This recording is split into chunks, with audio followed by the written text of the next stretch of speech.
नमस्कार फ्रेंड्स। तो आज के इस वीडियो में हम डिस्कस करने वाले about the question number 1 that's a major experiment. आपको ध्यान में होगा इसके पहले जो मेरा वीडियो आया था उसमें हमने पेपर पैटर्न के बारे में डिस्कस किया था और हमने देखा था मार्किंग स्कीम। तो ये सारी चीजें हमारी अच्छे से हो गई है। अब यहाँ पे हम डिस्कस करेंगे about question number 1 that's a major experiment. ध्यान देना दोस्तों, यहाँ पे हम जितने भी ऑप्शन है ना सारे ऑप्शन के बारे में देखेंगे कि आपको लिखना क्या है। यहाँ पे आपको पूरा नोट्स मिलने वाला है, ठीक है। तो वीडियो को अच्छे से ध्यान से लास्ट तक देखिएगा, सब कुछ आपको क्लियर हो जाएगा, ठीक है। और हम सारे ऑप्शंस देखने वाले हैं, ओके। तो वीडियो शुरू करते हैं। सबसे पहले दोस्तों क्वेश्चन नंबर 1 में कौन कौन से ऑप्शन है उसके बारे में थोड़ा डिस्कस कर लेते हैं। ऑलरेडी मैंने आपको अपने लास्ट वीडियो में बताया था, तो ज्यादा डिटेल में हम जाएंगे नहीं, फटाफट मैं आपको बताता हूँ। सबसे पहले आपको इसमें है स्टडी ऑफ ऑस्मोसिस, दूसरा आपके पास है study of plasmolysis, third you can have this study and study of structure distribution of stomata, यहाँ पे डाइकॉट या फिर मोनोकॉट लीफ आपको मिलेगा, ठीक है। इसके अलावा एडल्टरेशन ऑफ गिवन मिल्क। तो दोस्तों ये जो चौथा ऑप्शन है ना, ये ऑप्शन ज्यादातर कॉलेज वाले रखते नहीं है। अब नहीं रखते इसका मतलब ये कि रख नहीं सकते, और रख भी सकते, तो आपको पढ़ना जरूरी है, ठीक है। इसके अलावा आपके पास perform the experiment to isolate DNA from given sample, okay. तो ये बहुत सारे कॉलेज वाले इसको रखते हैं क्योंकि इसका प्रोसेस थोड़ा सा टेढ़ा है। काफी चीजें में आपको फॉलो करनी पड़ती है, तब जाकर तो डीएनए आपका प्रेसिपिटेट होके निकलता है। तो बहुत सारे कॉलेजेस में दोस्तों इसको रखा जाता है। ये मतलब ये आपको पॉसिबल है कि आएगा एग्जाम में, ठीक है। बात करते हैं अभी सबसे पहला ऑप्शन आपका है जो पोटैटो ऑस्मोस्कोप का, ओके। इसमें देखो ये आपका मार्किंग स्कीम है जिसमें स्लाइड प्रिपेयर करो तो 2 मार्क्स मिलेगा आपको। कंक्लूजन ऑब्जर्वेशन लिखो, you will be having 1 mark and 1 mark is there for the diagram. ये सब हमने पहले डिस्कस किया तो इतना डिटेल हम जाएंगे नहीं, ओके। अब ये आपका मेन चीज है आंसर। आपको लिखना क्या है, आंसर शीट में आपका क्या आना चाहिए। तो सबसे पहले दोस्तों आपको लिखना है aim of the experiment, okay. तो एम क्या है, to study the process of osmosis using potato osmoscope, ये हो गया आपका एम। दूसरा देखो दोस्तों आपको लिखना है रिक्वायरमेंट्स। ये सारी चीजें आप अच्छे से याद करके जाओ, एग्जाम में 1 मार्क आपका कहीं नहीं जाएगा, ओके। 1 मार्क मतलब 1 भी मार्क आपका कटेगा नहीं, okay. So we need what, fresh potato, scalpel, glass beaker, pins, concentrated sugar solution, water etcetera. ये सारी चीजें आपकी बेसिक रिक्वायरमेंट्स। अगर आप थोड़ा सा भी सोचोगे ना तो आप लिख सकते हो कि इसमें रिक्वायरमेंट क्या क्या है, okay. Yes you have to write the observation. Observation आप क्या ऑब्जर्व कर रहे हो, so there is a rise in level of sugar solution after the osmosis, okay. कुछ टाइम के बाद, अब इसमें देखो लिखा क्या है, level of sugar solution potato osmoscope rises after some time, okay. तो यही आप ऑब्जर्व करोगे। उसके बाद दोस्तों बहुत इंपॉर्टेंट जो चीज है ये आपका डायग्राम, ओके। डायग्राम में आपको मैं कुछ चीजें यहाँ पे हाईलाइट करना चाहूंगा। ये जो डायग्राम है ये आपका इनिशियल लेवल शो कर रहा है। जैसे देखो ये निडल आपका लगा हुआ है, ओके। ये वो पॉइंट है इनिशियल लेवल का, मतलब यहाँ तक आपने शुगर सॉल्यूशन भर रखा था, ठीक है। After some time what will happen, if you see there is a rise in level of sugar solution. तो जो शुगर सॉल्यूशन का लेवल आपका बढ़ता है और जो आपका निडल वो कुछ हद तक पानी में डूब जाता है, पानी in the sense sugar solution में डूब जाएगा, ठीक है। This is representing what your final level. तो दोस्तों आपको दोनों डायग्राम ड्रॉ करना है, ऐसा नहीं कि सिर्फ ये डायग्राम ड्रॉ करके चले आए आपको आधा ही मार्क मिलेगा। You have to draw both the diagrams, दोनों ही डायग्राम्स आपको ड्रॉ करें तब जाके आपको तो 1 मार्क पूरे मिलेंगे। इसके बाद कंक्लूजन आपने देखा, rise in level of sugar solution due to the osmotic entry of water from its lower concentration to its higher concentration across the semi permeable plasma membrane. तो ये हो गया आपका कंक्लूजन।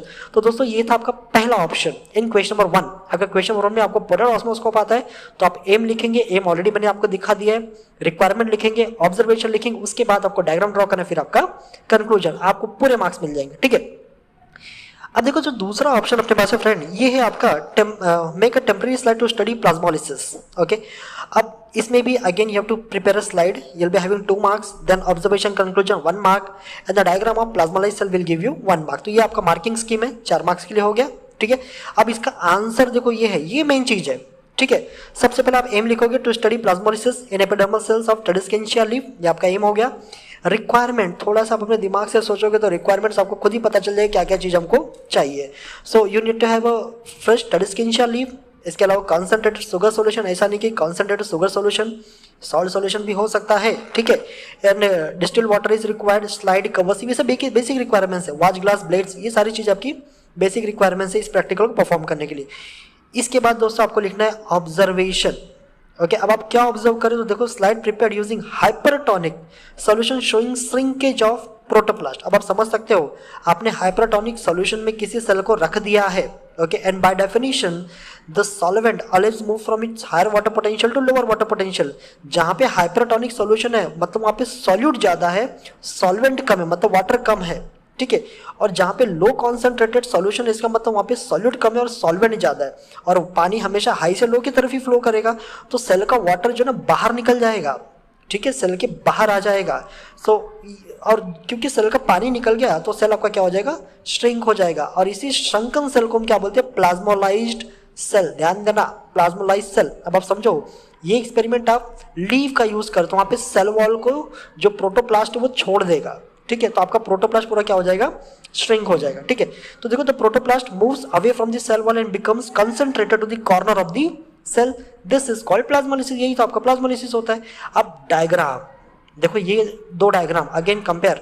ये आपका नॉर्मल सेल, जब ये वो सेल है जिसको आपने हाइपरटोनिक सॉल्यूशन में नहीं रखा है, और ये वो सेल है जिसको आपने हाइपरटोनिक सॉल्यूशन में रखा है। तो दोस्तों, ये दोनों ही डायग्राम्स आपको ड्रॉ करने हैं, तब जाके आपको डायग्राम के 1 मार्क मिलेंगे।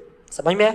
अब उसके बाद आपका कंक्लूजन आप बेसिक इतना भी लिख दोगे तो भी चलेगा। Plasmolysis occur due to exosmosis. Exosmosis का सिंपल सा मतलब होता है movement of water out of the cell. Cell के बाहर जो है पानी मूव कर गया, इस वजह से सेल आपका क्या हो गया, प्लाज्मोलाइज्ड हो गया, यानी कि इसका जो ब्रेकडाउन, उसका जो प्रोटोप्लास्ट है वो पूरी तरह से ब्रेकडाउन हो गया, ठीक है। तो ये आपका दूसरा ऑप्शन है। अगर आपको ये आता है तो इसमें आप एम, रिक्वायरमेंट, ऑब्जर्वेशन जो भी मैंने आपको दिखा वो सब लिखेंगे, plus this diagram is very important and then conclusion. Okay, बात करते हैं दोस्तों तीसरे एक्सपेरिमेंट के। जो तीसरा एक्सपेरिमेंट आपका, it's make a temporary mount of leaf epidermis to study the structure and distribution of stomata. Okay, यहाँ पे याद रखना, आपको लीफ क्या मिल रहा है वो ज्यादा इंपॉर्टेंट है। हो सकता है आपको डाइकॉट लीफ मिले, और डाइकॉट में मैक्स टू मैक्स आपको या तो बिटर लीफ दिया जाता है या तो आपको मिलेगा हिबिस्कस का लीफ, दो में से कोई एक ही आपको मिलेगा, ठीक है। और अगर कुछ अवेलेबल है तो वो भी आपको मिल सकता है, बट मोस्टली या तो डाइकॉट में आपको हिबिस्कस मिलेगा या तो आपको बिटर लीफ दिया जाता है। बिटर लीफ में इसको निकालना थोड़ा सा ज़्यादा ईजी होता है, मतलब आप कर सकते हैं, ईजी प्रैक्टिकल है, ठीक है। अब इसमें भी देखो मार्किंग स्कीम हमने ऑलरेडी डिस्कस किया। So 2 marks for preparation of slide, 1 mark for observation conclusion, 1 mark will be there for the drawing diagram of stomata. So total 4 marks। Okay, देखो फ्रेंड्स, सबसे ज्यादा जो इंपॉर्टेंट है अब इसका आंसर। अब इसमें आपको लिखना क्या है, ओके। तो अगर आप देखो तो इसमें एम अगेन, जैसा मैंने आपको बताया, हर जगह ये कंपलसरी है आपका एम लिखना, okay. So to study structure distribution of stomata in upper and lower epidermis of leaf. Requirements में फ्रेश लीफ ऑफ हिबिस्कस, और जो आपको मिलेगा बिटर लीफ भी हो सकता है, मेज, slide, cover slip, watch glass, blade, glycerine, ये सारी चीजें बेसिक्स है, ये सब चाहिए आपको। ऑब्जर्वेशन में आप क्या ऑब्जर्व करोगे जब आपने स्लाइड बना लिया, माइक्रोस्कोप यूज करोगे। यहाँ पे आप माइक्रोस्कोप में क्या ऑब्जर्व करोगे, तो डेफिनेटली स्टोमेटास आपको दिखेंगे। अगर डाइकॉट का है, जैसे यहाँ पे हिबिस्कस लिया है, अगर आपको हिबिस्कस नहीं मिल रहा तो यहाँ पे आप बिटर लीफ भी लिख सकते हो, ओके। इफ बिटर लीफ और hibiscus leaf is provided, in that case दोनों ही डाइकॉट है। The peel of hibiscus leaf or bitter leaf shows presence of kidney shaped guard cells। आपको भी पता है डाइकॉट लीफ में या फिर डाइकॉट का जो प्लांट होता है उसका जो स्टोमेटा, तो वहाँ पे गार्ड सेल्स आपके जो होते हैं ना, किडनी शेप या फिर बीन शेप के होते हैं, सराउंडेड बाय सब्सिडरी सेल्स, जो कि इसके हेल्पर सेल्स होते हैं, पोटेशियम आयन को स्टोर करके रखते हैं और कुछ हद तक ओपनिंग एंड क्लोजिंग मैकेनिज्म में इसको हेल्प करते हैं, ठीक है। बट अगर आपके पास मोनोकॉट दिया है, क्योंकि मेज का प्लांट, मेज का लीफ अगर आपके पास है, उस केस में दोस्तों सब कुछ ऐसा ही लिखना है, कुछ नहीं है, ओके।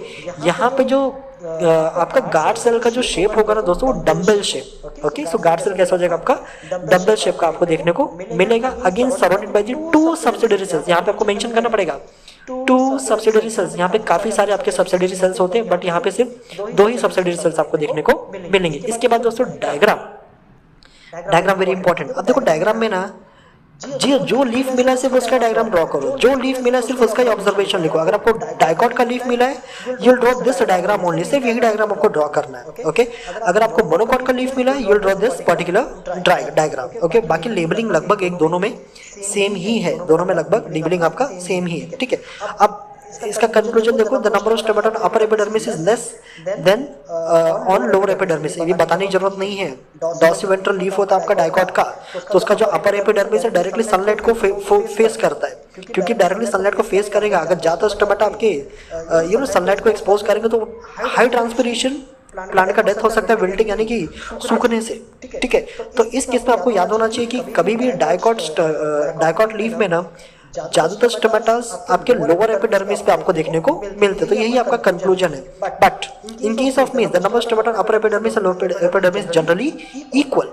ओके, जैसे डाइकॉट का लीफ ऐसा अरेंज होता है तो अपर सरफेस ज्यादातर डायरेक्टली फेस करता है सनलाइट को, मोनोकॉट का लीफ कुछ हद तक इस तरह से अरेंज होता है, that mean both the leaves are equally facing the sunlight. तो इसलिए मोनोकॉट के लीफ में ना जनरली यही आपको देखने मिलेगा कि दोनों ही सरफेस पे ऑलमोस्ट इक्वल स्टोमेटास प्रेजेंट होंगे, इक्वल नंबर ऑफ स्टोमेटास आपको देखने को मिलेंगे। ठीक है, तो ये हो गया आपका सेकंड ऑप्शन। बात करते हैं तीसरे ऑप्शन की। तो देखो तीसरा ऑप्शन यहाँ पे अपने पास है, perform the experiment to isolate DNA from given water sample. यहाँ पे देखो दोस्तों, हमने जो एडल्टरेशन ऑफ मिल्क है उसको हमने स्किप कर दिया है क्योंकि वो ज्यादातर टाइम आपको एग्जाम में आता नहीं है। तो देखो सबसे पहला प्रोसीजर ऑफ डीएनए एक्सट्रैक्शन, आज 3 मार्क्स आपको मिलेंगे।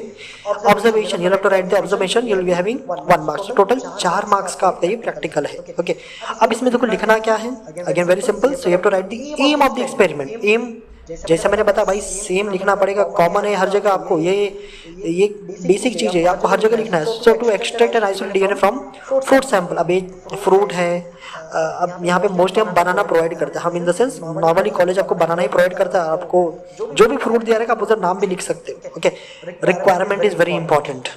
ओके, इसमें बहुत सारी चीजें आपकी रिक्वायर्ड है, देखो इसमें। So fleshy berry fruits like banana, liquid soap, distilled water, salt, ice cold isopropyl alcohol, okay, इसके अलावा measuring spoons, glass string rod, test tube, glass beaker, plastic cup, strainer, coffee filter, ये देखो ये सब आपके रिक्वायरमेंट्स है। ठीक है, ये सारी चीजें आपको required to perform this experiment, आपको रिक्वायरमेंट याद रखना पड़ेगा, कम से कम जो केमिकल चाहिए उसको तो याद रखो। चिल्ड इथेनॉल यहाँ पे बहुत इंपॉर्टेंट है आपका, ये बहुत ज्यादा इंपॉर्टेंट है। ठीक है, क्योंकि उसी से प्रेसिपिटेट होगा। प्रिंसिपल, ओके, अब प्रिंसिपल देखो आपको लिखना पड़ेगा, all plants DNA extraction protocols comprise of basic steps of disruptions. अब यहाँ पे एग्जैक्टली हम ना देखोगे तो डीएनए सबसे अंदर प्रेजेंट होता है, न्यूक्लियस के अंदर। ओके, सबसे बाहर आपका सेल वॉल है, ओके, उसके अंदर आपका प्लाज्मा मेम्ब्रेन है, फिर आपका साइटोप्लाज्म आएगा, फिर न्यूक्लियर मेम्ब्रेन आएगा, फिर आपका आएगा डीएनए। ध्यान देना दोस्तों, ये जो दिख रहा है आपको लिक्विड सोप अगर हम यूज कर रहे हैं ना, ये एक तरह से एंजाइम का काम करेगा जो कि इन सभी लेयर्स को डिस्ट्रॉय करेगा, इन सभी लेयर को क्या करेगा, डिस्ट्रॉय करेगा, एक्सेप्ट डीएनए और एक्सेप्ट न्यूक्लिक एसिड। सिर्फ डीएनए को छोड़ देगा, बाकी सबको डाइजेस्ट कर देगा, इसीलिए तो आपका डीएनए अलग हो जाता है। समझ में आ रहा है आपको? तो देखो, all plant DNA extraction protocols comprise of basic steps of disruptions of cell wall, cell membrane and nuclear membrane to release the DNA into the solution, followed by precipitation of DNA and ensuring removal of contaminating biomolecules. Okay, यहाँ पे हमको layers को break करना है। Cell wall आपने break कर दिया, plasma membrane break कर दिया, फिर आपका जो न्यूक्लियर मेम्ब्रेन आएगा, साइटोप्लाज्म भी डिग्रेड हो जाएगा, न्यूक्लियर मेम्ब्रेन आएगा, उसको भी आपने ब्रेक किया, उसके अंदर से हमको डीएनए निकालना है। तो ये सभी लेयर तभी ब्रेक होगी जब आप ये लिक्विड सोप यहाँ पे इस्तेमाल कर रहे हो। समझ में आ रहा है? तो इसको यूज करने का मेन रीजन ये है कि हमको इन सभी लेयर्स को ब्रेक करना है। ठीक है, एक्जैक्टली वो एक एंजाइम की तरह काम करे जो कि सभी लेयर्स को डिस्ट्रॉय करने का काम करेगा, फाइनली आपका डीएनए बच जाएगा। ओके, इसकी बात देखो आपके पास है ऑब्जर्वेशन। तो बात करते हैं इसके ऑब्जर्वेशन की। अब यहाँ पे आपको ऑब्जर्वेशन लिखना है। अब देखो ऑब्जर्वेशन में क्या लिखना है, so simple, DNA precipitates out into the alcohol layer. Okay, ऐसे व्हाइट प्रेसिपिटेट इसका डीएनए का निकलता है। उसके बाद आपको स्पूलिंग करना है, यानी कि जो ग्लास रॉड है ना, ग्लास रॉड से आप क्या करोगे, इस डीएनए को बाहर निकालोगे, उसको स्पूलिंग कहते हैं। तो ये सारी चीजें आपका ऑब्जर्वेशन का पार्ट आ जाएगा। ठीक है दोस्तों, यही था आपका पूरा का पूरा question number 1। Okay, question number 1 में आपके जितने भी ऑप्शंस थे लगभग सभी ऑप्शंस को हमने यहाँ पे डिस्कस कर लिया। ओके, अब अगले वीडियो में बात करेंगे क्वेश्चन नंबर 2। तो क्वेश्चन नंबर 2 में यानी कि जो माइनर एक्सपेरिमेंट है आपका 1, उसमें जितने भी ऑप्शंस है सारे ऑप्शंस के बारे में आपको बताऊंगा, आपको एग्जैक्टली लिखना क्या है। तो दोस्तों आज के इस वीडियो में बस इतना ही। टिल देन फ्रेंड, जय हिंद।